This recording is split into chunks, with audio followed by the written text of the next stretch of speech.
الله الرحمن الرحیم و به نستعین و هو المعین و صلی الله علی محمد و آله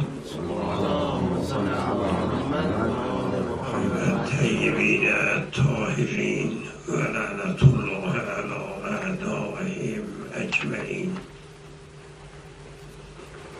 آمدیم تا گفتیم که کتب علیکم الصیام کما کتب علی الذین من قبلکم لعلکم تتقون. این خیلی وقت، یعنی یه هفته هستم. بعد و علی الذین یطیقونه یه بحث در یوتیوب داشتیم. گفتیم اونی که باید اختیار کرده این است که یعنی با زور روزه میگیرد، کمان که برداشت اکثر علما این است و مختار ما همین بود. کسانی که با زور روزه میگیرن معین است روزه نگیرن، فدیت و طعام و مسکین. اینا بعد رسیدیم و من تطوع خیرا فهو خیر له. یعنی چه تطوع؟ بعضی ها گفتن کار خوب، بعضی ها گفتن که روزه بگیر فدیه نده. حالا چون معنا که ما کردیم دیگر روزه واجب نیست، وظیفهش فدیه است. لذا ما اونجا اختیار کردیم و من تطوع خیرا، یعنی اگر غیر از ماه رمضان اونی که واجب است مستحبم به جا بیارد، روزه مستحبی اون اب ندارد. و من تطوع خیرا فهو خیر له. به قول مرحوم آقای خوی علی الله مقامه در کتاب صومش به این مطلب اشاره کرده و نعم ما قال. ایشون میگه که روزه واجب کتب علیکم الصیام، روزه مستحب، روزه حرام یعنی باید روزه نگیری، اونم برای مسافره باید روزه نگیره. و برای اطاقه است، کسی که نمیتوند اونم روزه باید نگیرد. اما کسی میخواد روزه بگیرد ایام عادی، این جمله گفتیم و من تطوع خیر لکم، این مربوط روزه مستحب او رو انتخاب کردیم در اینجا، اینا بیان کرده بودیم.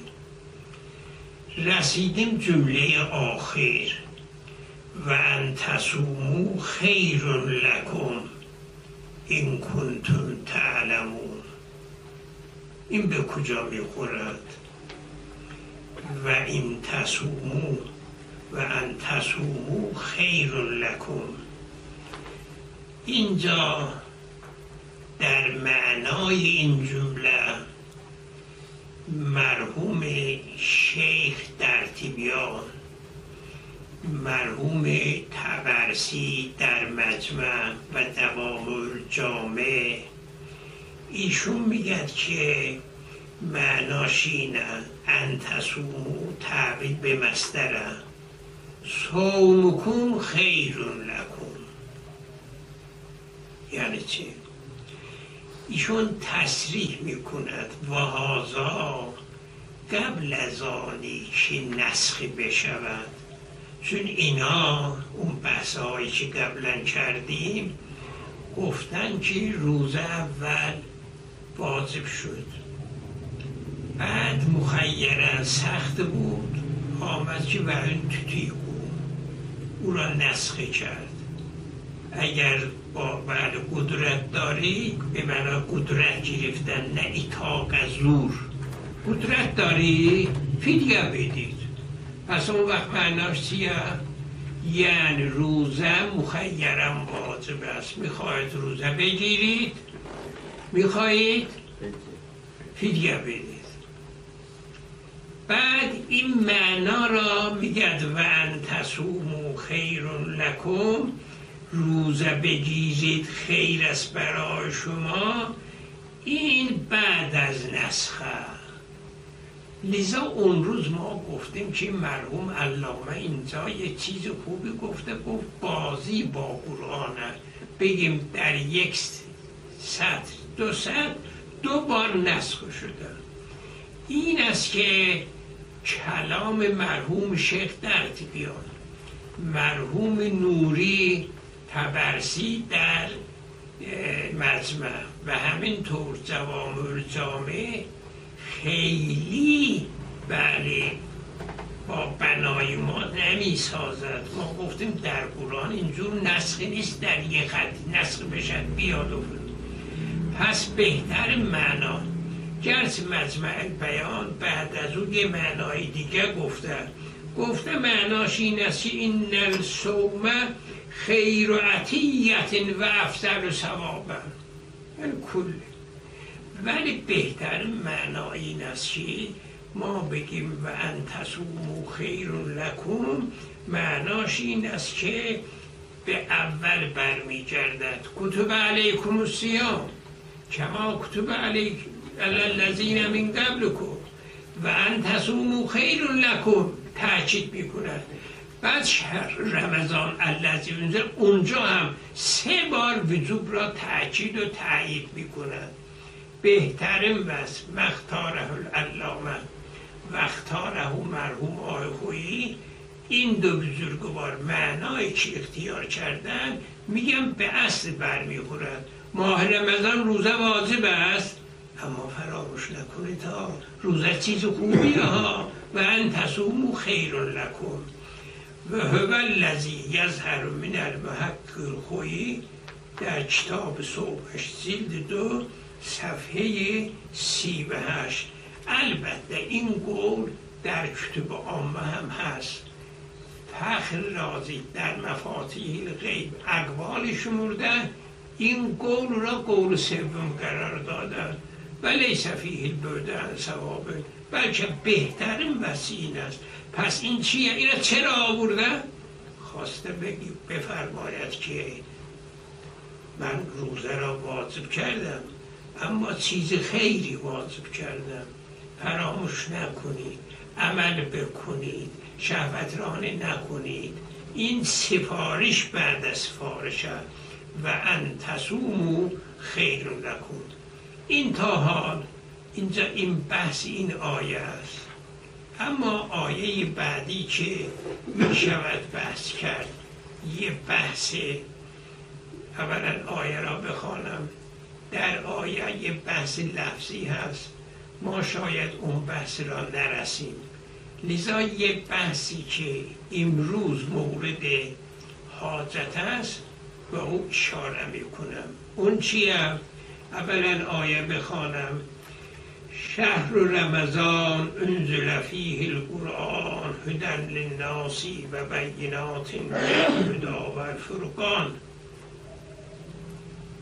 فمن شهد منکم الشهر فلیصمه و من کان مریضا او علی سفر فعدة من ایام اخر یرید الله بکم اليسر ولا یرید بکم العسر ولتکملوا العدة ولتکبروا الله علی ما هداکم ولعلکم تشکرون. من ترجمه و بیان تیکه تیکه را نمی کنم. مطلب این است که این آیه که دوباره برمیگردد میگه شهر رمضان الذی انزل فیه القرآن. این بحث نزول قرآن معناش چیه؟ در شهر رمضان چطور نازل شده قرآن؟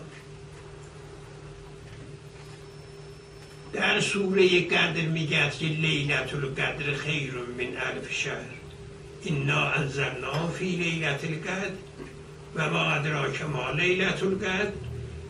و در سوره های دیگر میگه که انا انزلناه فی لیلة مبارکه.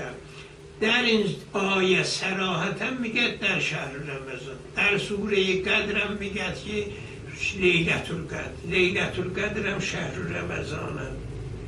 اینجا یه بحثی پیش میاد، اونی که مسلم است قرآن در 23 سال نازل شده، این همه میگه. و آیاتی هم داریم که بله لولا نزل علیه القرآن جملة واحده کذالک لنثبت به فؤادک.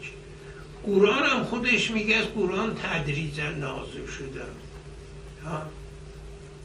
از اون ور آیات عدیده داریم که قرآن تدریجا نازل شده و از این ور آیات زیادی داریم که 2 آیش خوندم در شهر رمضان در لیلة القدر نازل شده.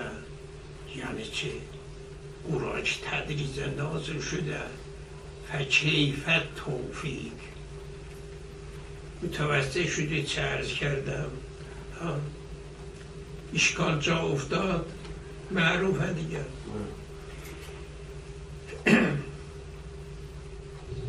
فمدلول الآیات ان للقرآن نزولا جمعیا علی النبی.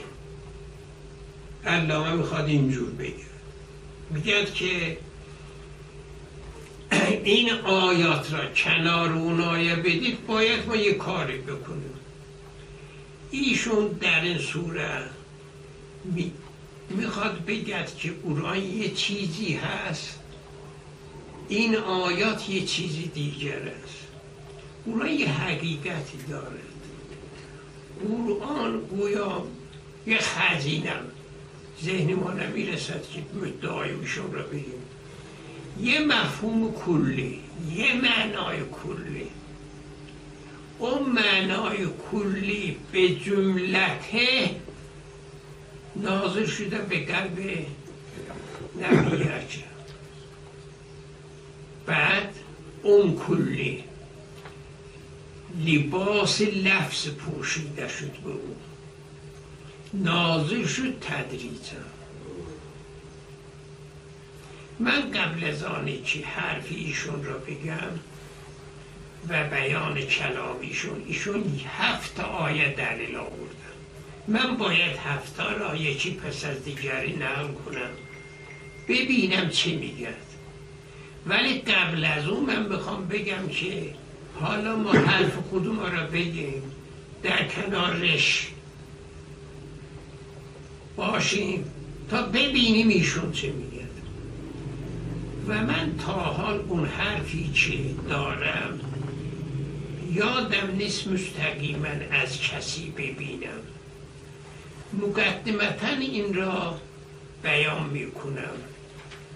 قرآن یک معنایی دارد مثل ما است. مقدمش اینه. قرآن یعنی چه؟ اونی که از آسمان نازل شد و خونده میشه. صاحب معالی در معالی میگه که ظاهرا قرآن را گفته قرآن مثل ما هست. قبل از ایشون سید مرتضی در دوره ظاهرا گفتن که ما آب، یه قطره آب ماء، دریا هم آب. آیا یکی حقیقت یکی مجازه؟ کل ما فی الکون، اون آبی که هست اونا میگن ما. آبی که یه قطره افتاد دستت اونم ما هست. اگر گفته هازا با اون آب دستم را تر کرد، معناش این نیست که جزئی از آب دستم را تر کرد. ما یه حقیقت مثل این که تمام زینسا تراب سینینه خاک یه ذره خاکم خاکه یه خروارم خاکه 100 خروارم خاکه روی زمین خاکه هم خاکه نه اینکه یه مشت باشد اون بعضه قرآن هم همین جوره قرآن ما نزل من الله تبارک و تعالی الی نبیه این قرآن هم یگره یه آیش هم قرآن هم تمامش هم قرآن هم هیچ فرقی نمیکنه اگر شما شنیدید القرآن معناش این نیست که بین الدفته خصوصا قرآن وقتی که نازل شده بود بین مردم میفرماید خدا که این هذا القرآن یهدی للتی هی اقوم اون قرآن کدام قرآنه این قرآن حکمش چنینه در 3-4 آیه قرآن آمده هیچ وقت نمی شود گفت که تمام قرآن نازل نشده پس قرآن چیه؟ قرآن اونی که از آسمان نازل شده روزی که قرآن برای نبی اکرم نازل شد اون سوره علقه اقرأ باسم ربک الذی علق خلق الانسان من علق الی آخر 5 آیه نازل شد این که نازل شد نزل القرآن یعنی بعض قرآن نه قرآن حقیقتش ما نزله یا آیهش هم قرآن و این که پیغمبر شد قرآنم با اون نازل شد اونم حرف صحیحی نیست پیغمبر از کوه حرا وقتی که آمد پیش خدیجه نگفت قرآن به من نازل شده حتی عامه میگن که وقتی که پیغمبر آمد بله به خدیجه گفت من مریض شدم من حالم خرابه گفت نه تو پیغمبر هستی تصدیق کرد بردم پیش نوفل ابن ورقه ایلا ماشاءالله اینا حرف غلطه اولا سفیر خدا شکی نمیکنه خدا بله به بنده ای که انتخاب میکند اون دقیقه که حضرت موسی را در طور سینا گفت مایده حرفی زد فخر این فهمید که از طرف خداست نگفت که این درسته یا راسته اینا ما اونجا در کتاب تفسیر ما تحقیق کردیم که قرآن حقیقت کلیه است از اول حمد تا آخر قلعوس یایم قرآن تمام آیم قرآن و اون وقتی که قرآن نازل نشده بود همش 5 آیه نازل شد اونم در ماه رمضان نازل شدن پیغمبر 27 رجب به بعثت رسیدن اونجا لازم نیست قرآن باشد کما آنکه حضرت موسی وقتی که پیغمبر شد الواح نبود الواح بعدن رفت الواح را گرفت آورد داستانش القل الواح اون الواح ملازمه ندارد که کتاب یا انجیل یا تورات ملازم باشد با رسالت اینجا هم قرآن ملازم نیست با رسالت قرآن نازل نشده پیغمبر شده لذا در بعض جاها اگر یادتون باشد میگه پیغمبر وقتی که از کوه نازل میشد گفت قولوا لا اله الا الله تفلحون این حرف درسته بسا میبینید دستش گرفته میگه که اقرأ بسم نه اونجا اقرأ بسم نبود اقرأ بسم در ماه رمضان بود در بله 23 مثلا اونش تا اندازه می شود گفت اقلا در شهر رمضان که مسلمه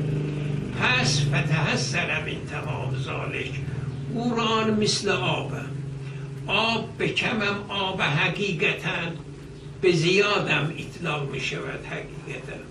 قرآن یک آیه قرآن، لذا می گفتن نزل فیه القرآن، نزل فی ذالک القرآن، یه آیه قرآن نزل فیه القرآن.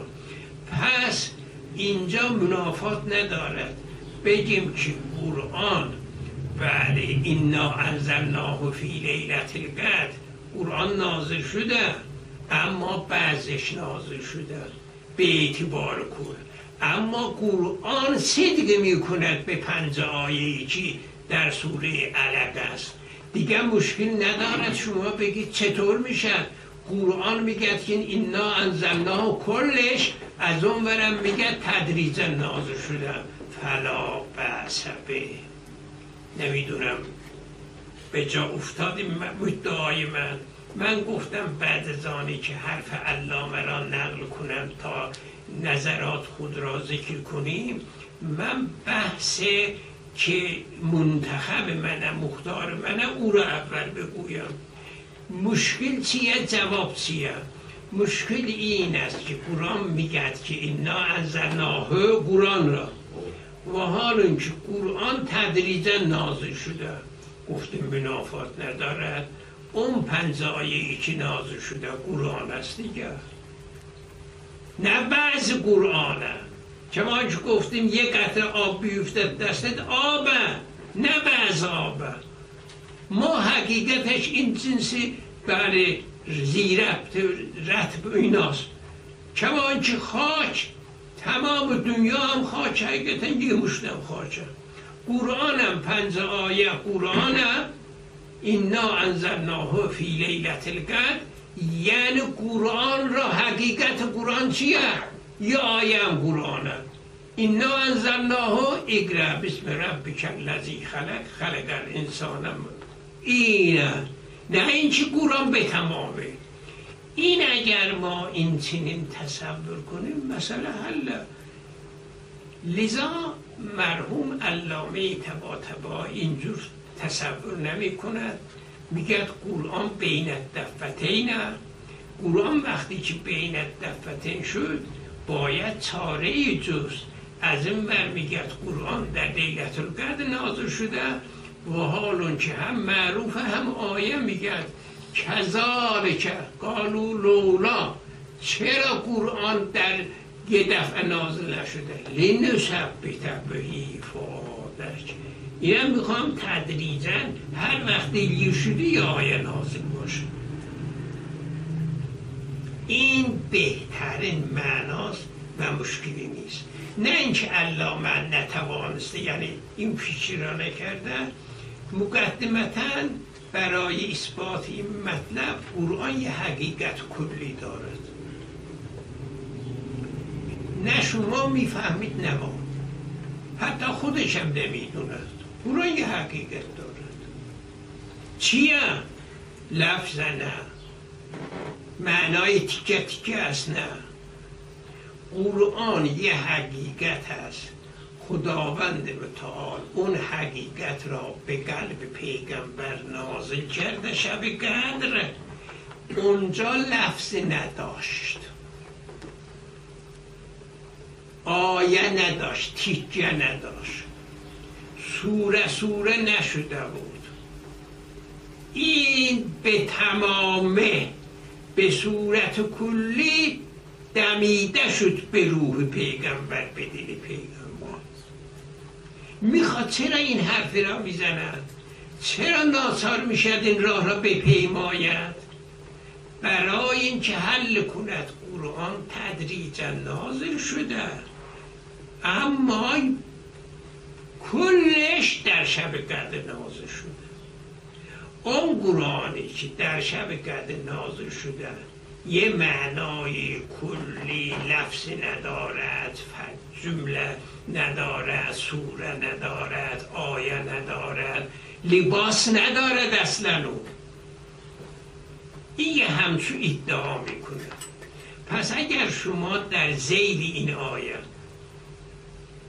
در آیه بله شهر رمضان الذی انزل فیه القرآن المیزان را ببینید، اول میگه والذی یقتضیه تدبر، تدبر این را تقاضا میکند بگیم برای یه چیزی دیگره.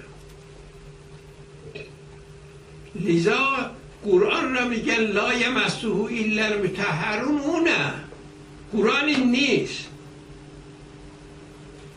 لا یمسه یعنی درکی نمیکنه. لذا ناچار میشم بگم قرآن که حقیقتی دارد کلی، روز شب قدر اون معنای کلی نازل شده، اونجا نه لفظی هست، نه آیه‌ای هست، نه جمله‌ای هست، نه سوره‌ای هست، نه این بیاناتی هست، یه معنا نازل شده. دلیل آورده برای این با 7 آیه. قبل از آنه که دلیل بیارد یه زمینه چینی میکند. اون زمینه چینی این است که نزله با انزله فرق دارد. این را ایشون هم اول سوره آل عمران اشاره کرده، هم در شرح این آیه اشاره کرده، هم در سوره قدر نازل کرد بحثی کرده مفصلا در این دو جا. جاهای مختلفی اشاراتی دارد.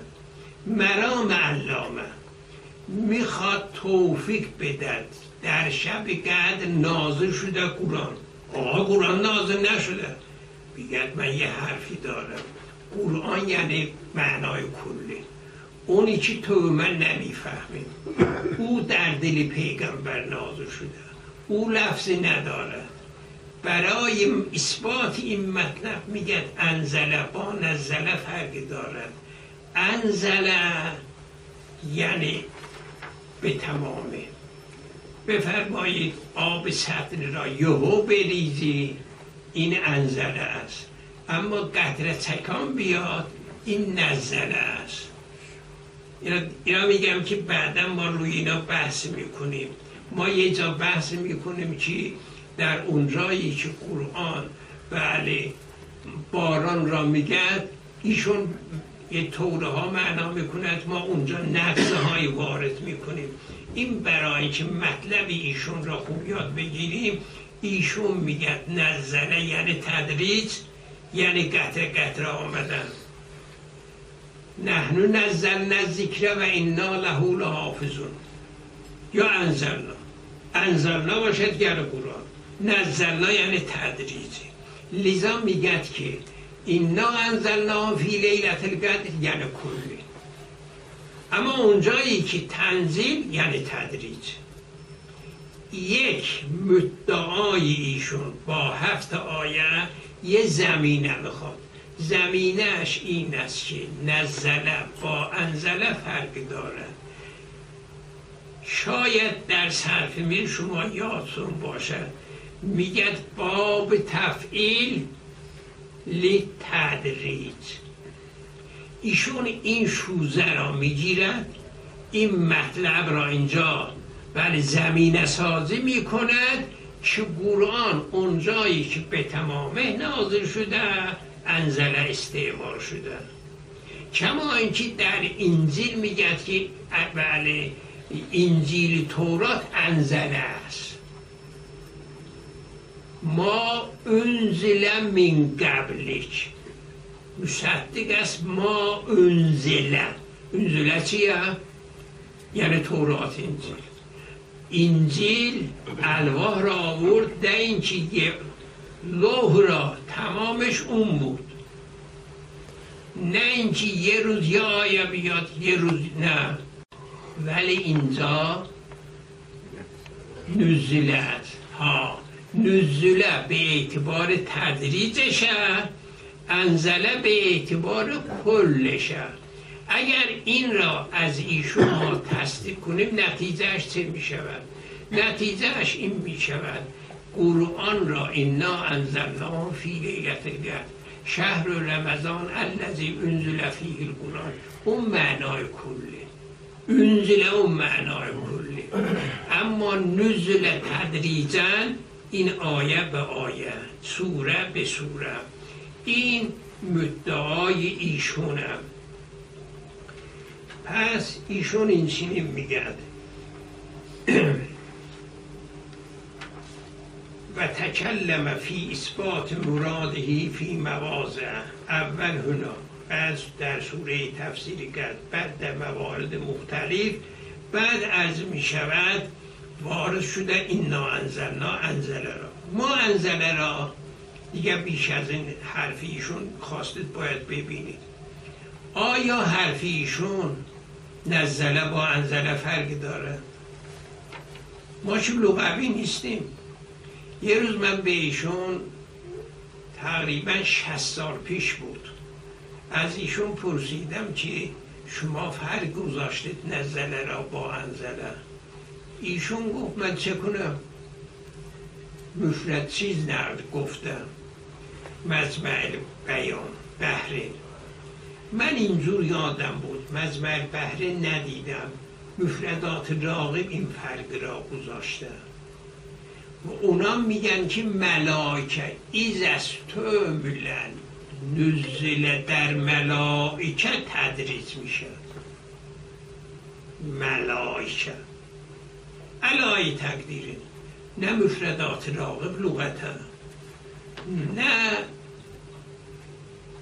مجمع بحرین، اونا لغت نیستن. خدا رحمت کنه دعای بروجرده علی الله مقامه، وقتی که مجمع بیان بحرین میامد میگفت این که اهل لغت نیست. درست میگن. ایشون فقط خواسته تفسیر کند لفظها را. حالا من اینجا بله ما ادعا میکنیم که نزله با انزله یکیه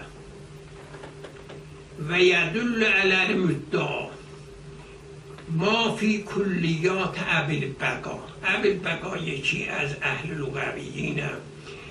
و فی تلویح هو القرآن فی العرف عامون لهذا المضمون و این در اصولیه وضع تارة للمضمون و تارة لما یعم.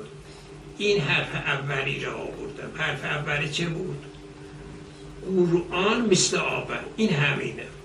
بعد از صاحب معالم آوردم، از اول معالم. بعد سید مرتضی در درر، اونا که آوردم تا رسیدیم به لفظ عرض می شود نزله. نزله را وقتی که شما ملاحظه می کنید در لغت اینجور ظاهرا تازه در روسا لغویون میگد نزله، انزله و نزله سواون، یه چیزیه، دو چیزی نیست. یعنی اینی که بیایم بگیم دو مفهوم دارد، دو معنا دارد، این اصلا بله حرفی صحیحی نیست. انشالله من فردا اونی که آقایانی که نزله را با انزله معنا کردن از لغت 3 تا نقل کردم، 3-4 تا اونا را اشاره میکنم. خواهید دید که این اصلا میلاش ندارد، نه لغت نه قرآن. هم لغت هم من این را خلافش میگم، هم در قرآن نزله به جای انزله استعمال شده، هم انزله به جای نزله. این است که مبنای ایشون که نزله با انزله فرق است. فردا با او صحبت میکنیم تا هفته آینده انشاءالله.